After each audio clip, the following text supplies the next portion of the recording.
Hello, I'm Christian Forster, and this is another 4 at 4 on behalf of Christians in Entertainment. So back in 1936, my dad had his earliest memory, or he had earlier memories, but he's forgotten them now. It's the oldest one he can remember. It was actually of the Crystal Palace burning down. I think to myself, what were my grandparents doing, letting him play with matches while he visited the Great Exhibition? But that's another story. Um, Ironically, no, I don't think there's anything ironic in it. I guess that was quite a stressful experience for him, although he didn't actually like the match. But actually, it was in 1936 that a Hungarian endocrinologist, a guy called Hans Selye, first identified the phenomena we refer to as stress.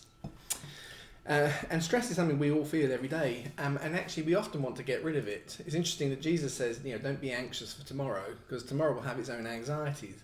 And you think, oh no, do you know what? I wish he'd said, don't be anxious for tomorrow, because tomorrow you won't have any. But in actual fact, as was identified by Hans Selye and has been confirmed ever since, stress is actually an important component of human well-being. To have a satisfied life, we need to have had some stress.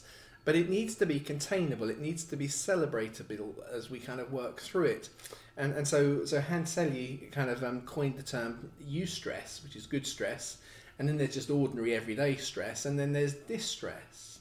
And you kind of see it in the book of Genesis, where God makes man in his own image and then gives him things to overcome, have dominion over stuff. And the Hebrew word there implies you've got to achieve something. So actually stress is a really good part of us, but there's a key thing: we've got to frame it well so that it doesn't crush us.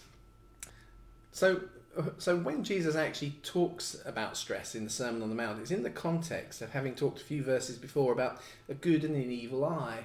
And I haven't got time to go into it, but really how you frame things makes a huge difference to how you experience them. And so the challenge that Jesus gives us and reinforces it with the phrase in the scripture, fear not, which appears 365 times, one for every single day of the year, if you think about it like that.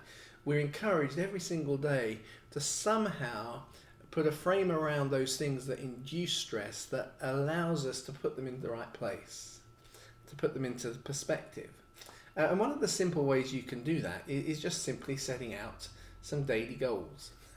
Daily goals actually help reduce stress, because as you achieve a single goal in a single day, see that it kind of puts to bed the stress you felt during the day. If you've not set a daily goal, then you just got a monthly goal or a yearly goal. The whole of it sits on you the whole time. But in actual fact, setting daily goals and daily steps and then celebrating them at the end of the day is a really good way of breaking up the big stresses in life into manageable things, to turn what would be distress, which causes a pain to us, and turns it into eustress, which becomes something we can celebrate and becomes part of our story. So I just want to encourage you to think about that as you go forward today. You've got goals for the next few months, you've got goals for the next few years, you have goals for life.